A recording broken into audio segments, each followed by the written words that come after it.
Welcome to today's video, where we will tackle a common problem that many developers face while working with browser testing. The problem we'll be addressing is the need to retrieve the path of the browser's executable file within a test environment. This information is crucial for implementing specific browser policies, such as Chromium, at the start of a test. So, how can we efficiently solve this problem? The solution lies in leveraging a functionality provided by Playwright, a powerful tool for browser automation. By utilizing the built-in method executablePath, we can easily obtain the path of the browser executable.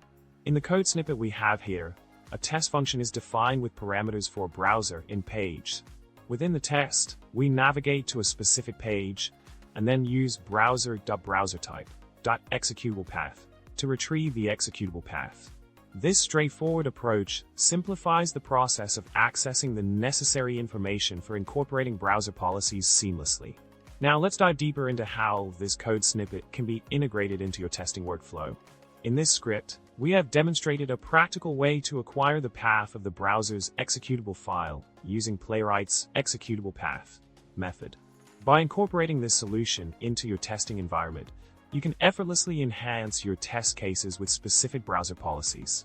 Remember, efficiency is key when it comes to test automation, and Playwright provides us with the tools to streamline this process. So, why not give it a try and see the positive impact it can have on your testing workflow? In summary, we've discussed a common problem faced by developers regarding obtaining the browser's executable path and provided a simple yet effective solution using Playwright. By utilizing the executablePath method, we can seamlessly access this information and enhance our test automation capabilities. I hope you found this video helpful and insightful.